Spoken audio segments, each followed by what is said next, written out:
데이비드 닐이 티베트의 마법과 신비라는 책에는 티베트 승려의 수행에 관해 언급하고 있는데 그중 이런 이야기가 있다. 땅에 사람 키만한 깊이의 구덩이를 파고 난 후 그 구덩이 위에 사람 키 높이만큼 둥근 지붕을 얹고 지붕 꼭대기에 구멍을 낸다.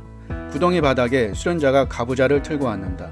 바닥에서부터 지붕 위의 구멍 사이는 사람 키의 2배 정도 높이가 된다. 수행승은 가부좌를 튼 채 바닥에서부터 구멍까지 뛰어오르는 시험을 하여 그 구멍을 빠져나와야 한다. 또는 수행승은 알몸으로 가부좌를 들고 바닥에 앉는다. 얼음물에 담근 물수건을 몸에 두르고 자신의 몸에서 나는 체열을 통해 이 수건을 말려야 한다. 수건이 마르면 다시 수건을 물에 담그고 몸에 감는다. 이런 행동을 반복한다. 이 일은 동틀 때까지 계속된다.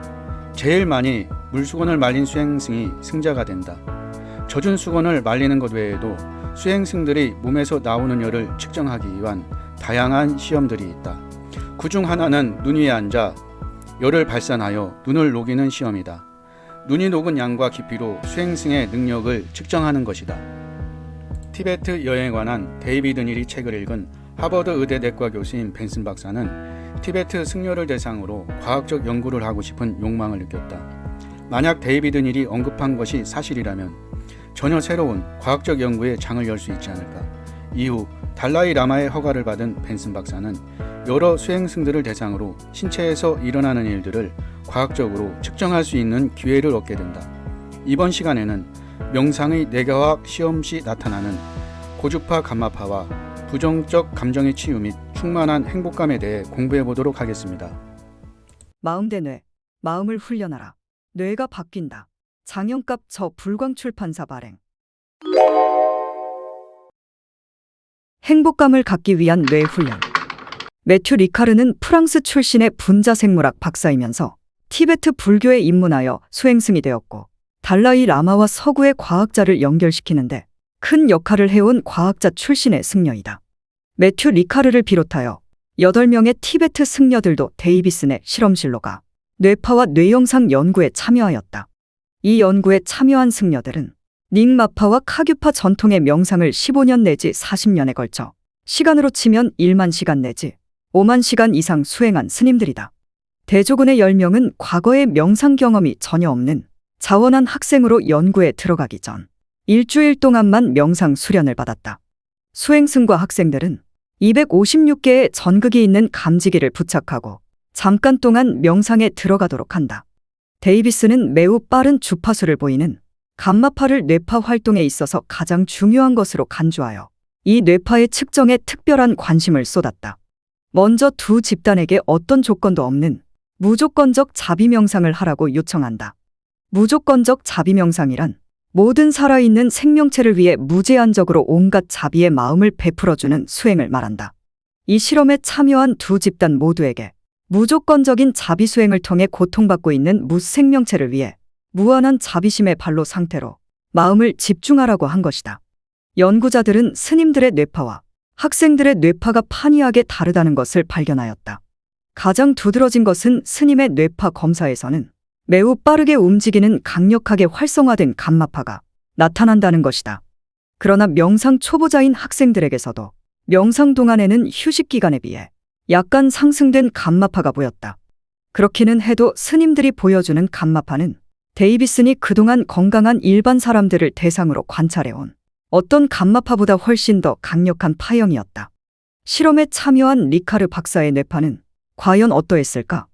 리카르 박사도 자비명상에 들어가자마자 감마파가 활발하게 나타나기 시작했고 명상을 하는 동안 계속하여 활발한 감마파 상태가 지속되었다. 수행자들에게 나타나는 고주파 감마파의 특징과 알아차림. 리카르를 포함한 스님들의 뇌파 특징은 두 가지 면에서 특이하다. 첫째는 명상 동안 이들이 보여주는 감마파의 증폭 수준이 그동안 신경과학계에 보고된 사례들 가운데 가장 높다는 것이다. 또한 휴식 동안에도 감마파의 발생 정도가 여전히 높은 수준을 유지했다. 이처럼 오랫동안 마음 수행을 하면 뇌의 일시적 상태만 변화되는 것이 아니라 지속적으로 바뀌어질 수 있다는 것을 보여주었다. 데이비스는 장기간의 명상 수련이 뇌에 구체적 흔적을 남긴다고 생각했다. 그러면 과연 수행승들에게 이렇게 두드러지게 나타나는 감마파란 무엇이며 이 뇌파가 강력하게 증가한다는 것은 무엇을 의미하는 것일까? 뇌 과학자들은 빠른 빈도의 주파수를 보이는 감마파를 신경자원을 활성화시켜 총동원할 때, 쉽게 말해 정신적으로 총력 집중하는 식의 노력을 가할 때 발생하는 특징적인 뇌파라고 생각한다. 또 감마파는 서로 떨어져 있는 여러 신경회로들을 엮어가거나 서로 상이한 감각적 특질들을 활용하여 통합적으로 하나의 물체를 감지해내는 경우, 예컨대 보고, 만지고, 소리 듣고 그리고 냄새 맡는 등 각종 감각적 속성을 총동원하여 아, 이것은 무엇이고 저것은 또 다른 무엇이구나 등으로 대상을 알아차릴 때 보여주는 뇌파이다. 또는 어떤 애매모호한 물체를 자세히 들여다보고 난 후 아, 이것은 구체적으로 어떤 물체이구나 하고 알아차림할 때 잘 나타나는 뇌파라고도 한다. 따라서 수행승들에게서 감마파가 계속하여 많이 나타난다는 것은 수행승들의 머릿속에 아, 이것은 무엇이었구나 로 이어지는 새로운 무언가를 계속 알아차려 가는 일이 진행되고 있다는 것을 의미할 수 있다. 따라서 장기간의 명상 수행은 인지상의 변화, 문제 해결 능력의 상승 또는 알아차림과 관련되는 뇌의 활동을 고양한다고 볼 수 있는 것이다.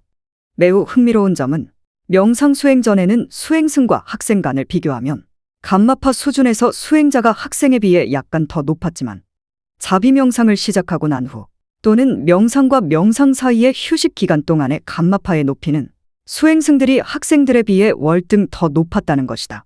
자비 명상과 부정적 감정의 치유와 행복감과 충만감. 데이비스는 명상 수행 기간과 감마파 발생 간에 어떤 상관이 있는가도 알아보았는데 예상했던 것처럼 명상 수행 기간이 길면 길수록 감마파 발생이 더 증가하는 상관관계를 발견하기도 했다. 또 재미있는 발견은 수행자가 자비 명상을 하고 있을 때 행동의 실천 계획과 관련 있는 여러 부위의 뇌 영역들이 활성화된다는 것이다. 이것은 고통받고 있는 사람을 보고 측은히 여겨 그를 구원해 주기 위해 달려나가려 하는 계획된 행동을 뇌 속에서 보여주는 것으로도 볼 수 있다. 수행자들은 자비 명상을 하는 동안에는 좌측 전전두엽의 활동이 우측 전전두엽의 활동을 완전히 압도해버릴 정도로 활성화되었다. 이러한 수행승의 좌측 전전두피질의 활동 우세성은 데이비슨의 과거 연구들에서는 결코 볼 수 없었던 매우 강력한 것이었다. 한편 일주일간의 단기간 자비 명상을 한 초보자인 학생들에게는 이런 두드러진 차이 현상은 나타나지 않았다. 이 결과는 자비 명상을 해온 수행승의 뇌는 행복과 만족감으로 가득 차 있어 불행과 긴장 등의 부정적 감정으로 얼룩져 있는 중생의 뇌 활동과는 판이하게 다른 특징을 보여주는 것이다. 또한 이 결과는 고통으로 얼룩져 있는 고뇌의 찬 정신 장애자의 뇌도 자비 수행을 거듭하면 행복한 뇌 활동 모습으로 바뀔 수 있다는 증거를 제공해 주는 것이기도 하다. 따라서 자비 수행을 비롯한 명상 수행이 우울증이나 공포증과 같은 부정적 감정을 가진 정서 장애자를 치료할 수 있다는 강력한 증거가 되기도 한다. 이고등락을 목표로 하는 불교에서는 불교 수행 즉 명상이 곧 심리치료라고 믿어왔고 불교 수행이 중생의 고통을 여의게 한다는 강력한 믿음이 오늘날에 와서 실제화되는 것으로 볼 수 있는 것이다. 수행자들에게 나타나는 좌측 전전두엽 행복, 기쁨, 낙천성, 열정의 압도적 활성화. 수행자들은 초심자들에 비해 좌측 전두엽 부위가 두드러지게 활성화되었는데 좌측 전전두엽은 행복이나 기쁨, 낙천성, 열정 등과 관련 있는 뇌 부위라는 것은 지난 20여 년 동안 데이비슨 자신의 여러 연구를 통해 이미 확인된 부위이다. 이들 수행승은 행복감을 주재하는 좌측 전전두피질이 불행, 고통, 긴장, 불안, 우울 등의 부정적 감정을 주재하는 우측 전전두피질의 활성을 완전 압도해버린 것이다. 수행승에게서 발견된 좌반구의 활성 정도는 일반인을 대상으로 한 수많은 연구에서는 한 번도 관찰될 수 없었던 극단적인 것이었다.